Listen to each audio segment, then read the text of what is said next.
Imaginen un tiempo mucho antes de que las ciudades zumbaran con vida eléctrica, un tiempo iluminado solo por el fuego y el cosmos. En las costas de lo que ahora es Turquía, el filósofo griego Tales de Mileto, alrededor del 600 a.C., notó algo peculiar.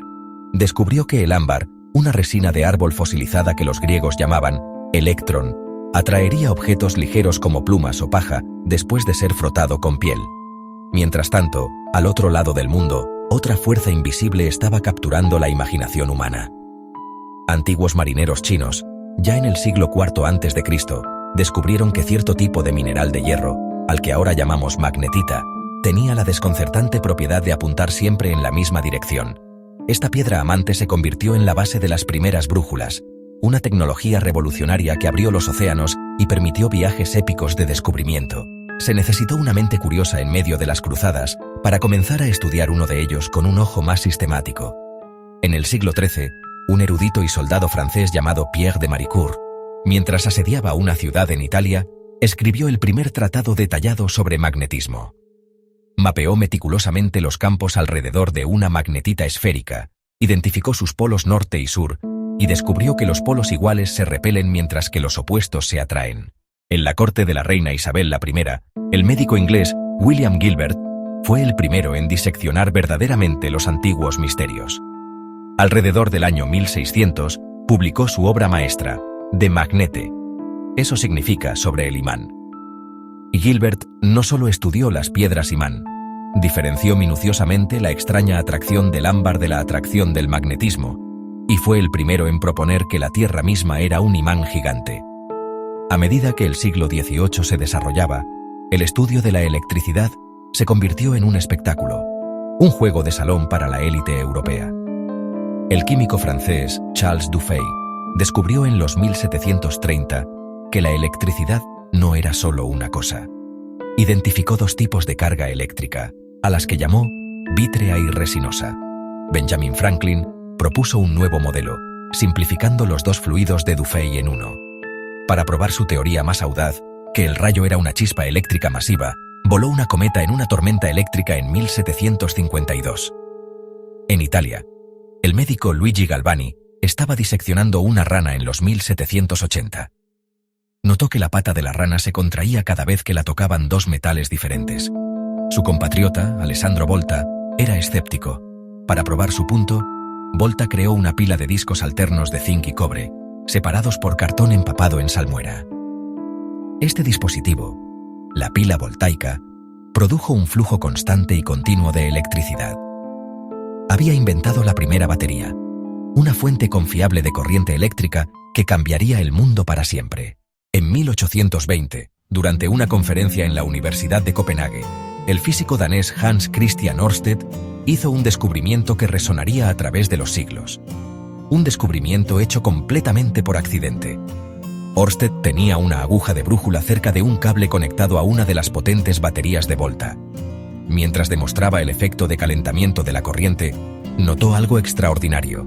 Cada vez que encendía la corriente, la aguja de la brújula, que había estado apuntando obedientemente al norte, de repente se movía y giraba hacia un lado, apuntando perpendicularmente al cable. La noticia se extendió como un incendio forestal por la comunidad científica de Europa. En París, la noticia del descubrimiento de Ørsted electrizó a la Academia Francesa de Ciencias. Un brillante matemático y físico llamado André-Marie Ampère quedó cautivado. Una semana después de escuchar la noticia, Ampère no solo había replicado el experimento, sino que lo había llevado mucho, mucho más lejos. Demostró que dos cables paralelos que transportaban corrientes se atraerían o repelerían entre sí, al igual que dos imanes.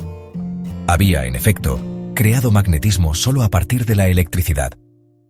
Mientras Ampère trazaba la geometría de la electrodinámica, un físico alemán llamado Georg Simon Ohm trabajaba para entender la naturaleza de la corriente eléctrica misma. Un humilde maestro de secundaria, Ohm condujo sus experimentos con simples cables y baterías caseras. En 1827, publicó sus hallazgos, ahora conocidos famosamente como la ley de Ohm. Esta establece una relación bellamente simple. La corriente que fluye a través de un conductor es directamente proporcional al voltaje e inversamente proporcional a la resistencia. es el E igual a mc al cuadrado de la electrónica básica. La ley de Ohm es el principio fundamental que rige el flujo de electrones, desde el cableado de tu casa hasta los microchips de tu teléfono. Al otro lado del Canal de la Mancha, en la Royal Institution de Londres, trabajaba uno de los más grandes científicos experimentales de la historia, Michael Faraday. Hijo de un herrero con poca educación formal, Faraday estaba impulsado por una increíble intuición y curiosidad. Si Ørsted había demostrado que la electricidad podía crear magnetismo, Faraday sentía en sus huesos que lo contrario también debía ser cierto. Durante 10 años, esta idea lo obsesionó. El gran avance llegó en 1831, con una simple pero profunda realización. El imán tenía que estar en movimiento. Faraday descubrió que al mover un imán dentro de una bobina de alambre, o al mover la bobina cerca de un imán, podía inducir una corriente eléctrica en el alambre. Este fenómeno, que llamó inducción electromagnética, era la pieza que faltaba del rompecabezas. Era la otra cara de la moneda de Ørsted. Este principio es la base de prácticamente toda la generación de energía eléctrica en la Tierra.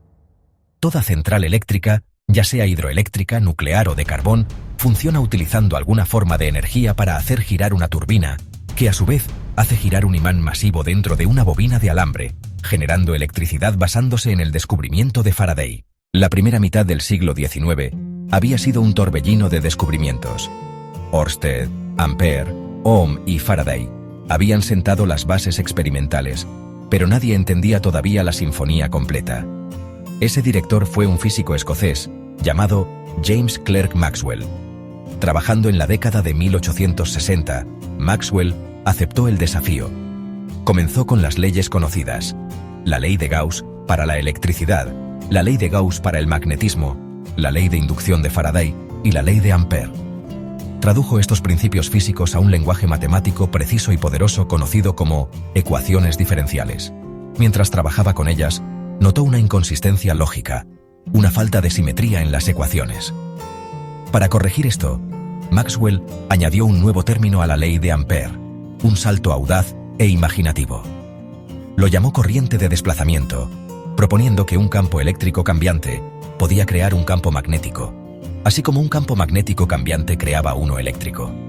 Esta única adición, este golpe de genio matemático, lo cambió todo. Las ecuaciones ahora eran perfectamente simétricas y, sinceramente, asombrosamente elegantes. Pero también contenían una predicción sorprendente. Maxwell descubrió que estas ecuaciones corregidas podían combinarse para formar una ecuación de onda. Esto significaba que una perturbación en los campos eléctricos y magnéticos debería poder viajar por el espacio como una onda que se propaga por sí misma. Las ecuaciones no solo predecían la existencia de estas ondas, predecían su velocidad. Calculó esta velocidad usando constantes puramente eléctricas y magnéticas medidas en el laboratorio.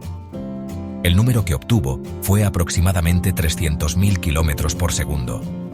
Este era un número que Maxwell reconoció al instante. Era la velocidad de la luz medida.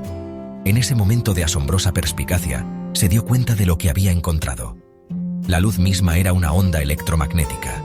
Era una danza de campos eléctricos y magnéticos oscilantes, que viajaban a toda velocidad por el vacío del espacio. Había unificado la electricidad, el magnetismo y la óptica en una sola teoría. James Clerk Maxwell había escrito una sinfonía cósmica, pero existía solo en papel, como un conjunto de ecuaciones elegantes. El desafío recayó en una nueva generación de físicos para construir un instrumento que pudiera generar y detectar estas ondas invisibles. El héroe de esta parte de la historia es el brillante físico alemán Heinrich Hertz. En la década de 1880, Hertz se propuso con el propósito expreso de verificar las predicciones de Maxwell. Construyó un aparato ingenioso.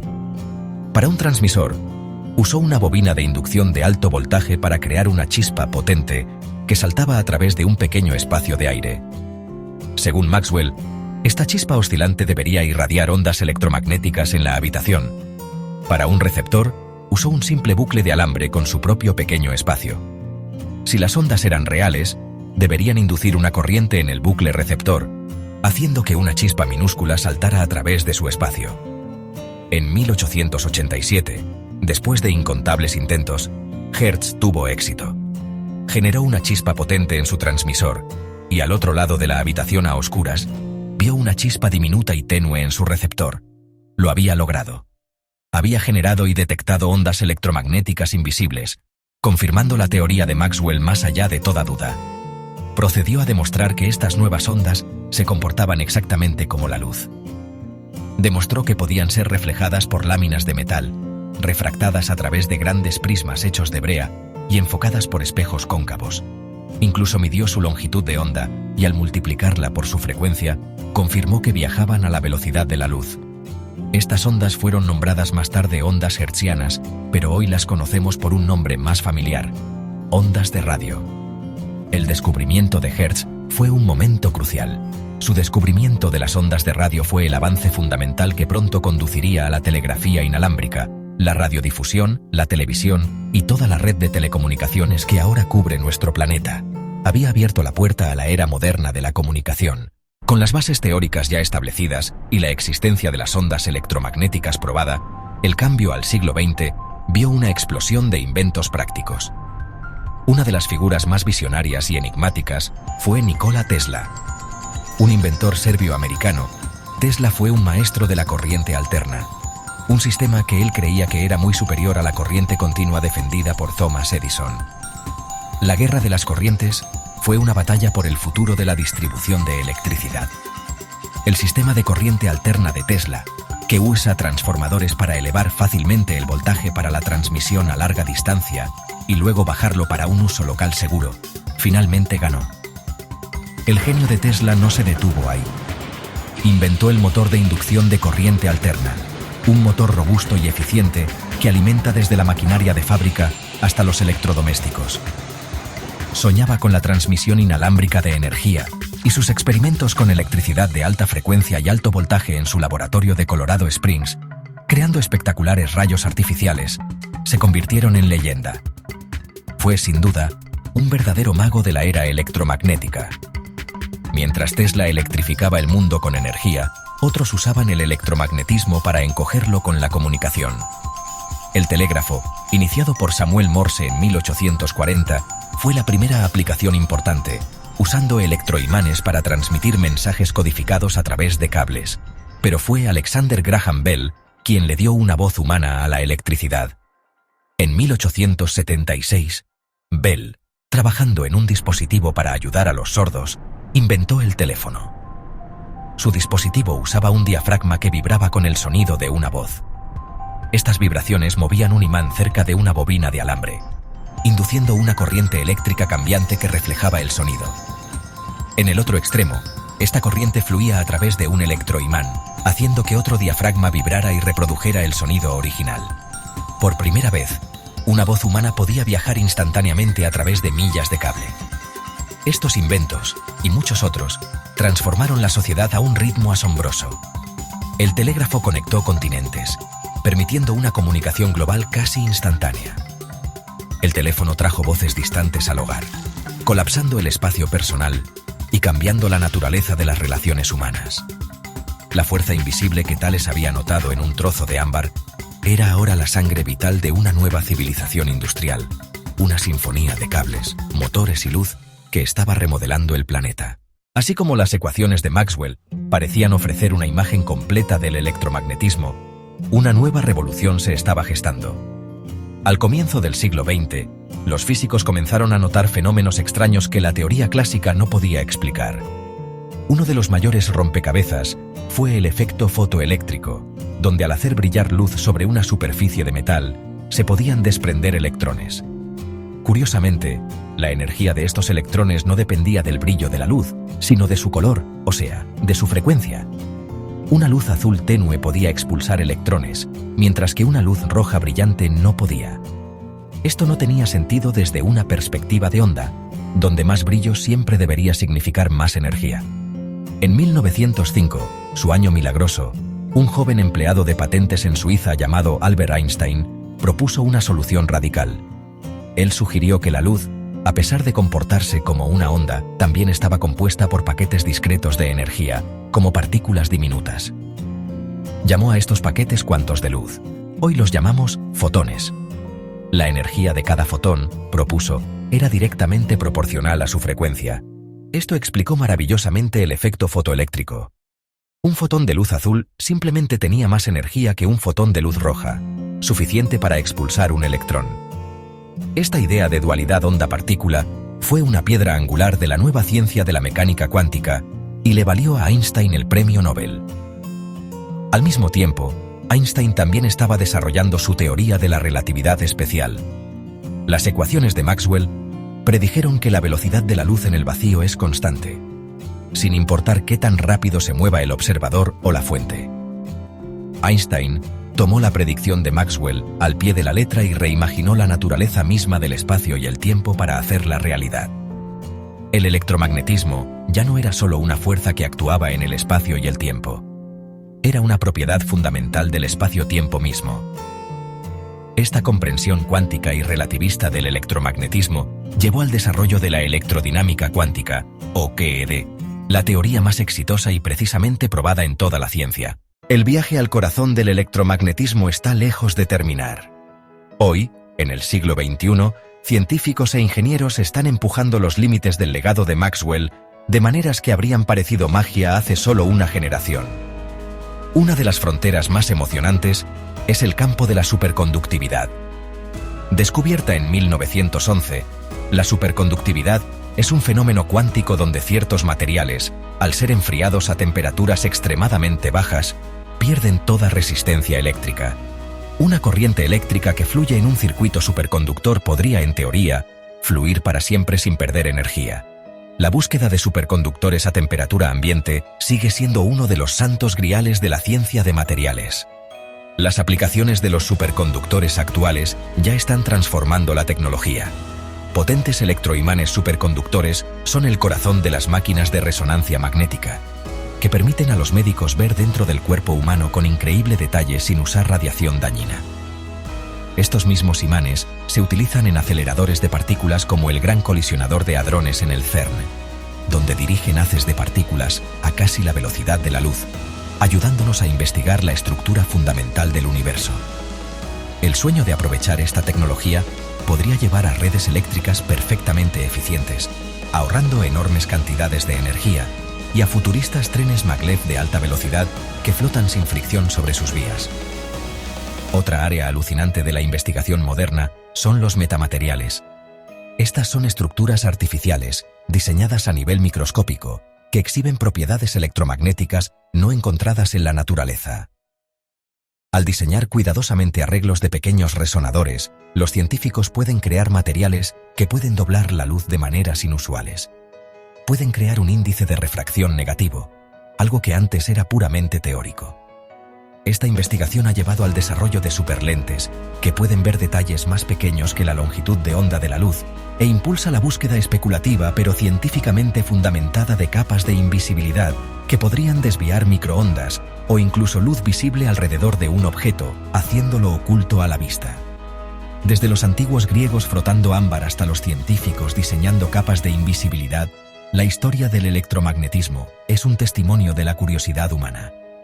Esta fuerza única gobierna la luz que nos llega de galaxias distantes, los impulsos nerviosos que forman nuestros pensamientos y la tecnología que impulsa nuestra civilización global. Las aplicaciones de esta fuerza continúan evolucionando, impulsando nuestras comunicaciones a través de fibra óptica y redes de quinta generación, permitiendo nuevas formas de tratamiento médico y empujando nuestra exploración del cosmos. La danza de los campos eléctricos y magnéticos, vislumbrada por primera vez hace milenios, continúa revelando nuevos pasos, prometiendo un futuro iluminado por descubrimientos que solo podemos empezar a imaginar.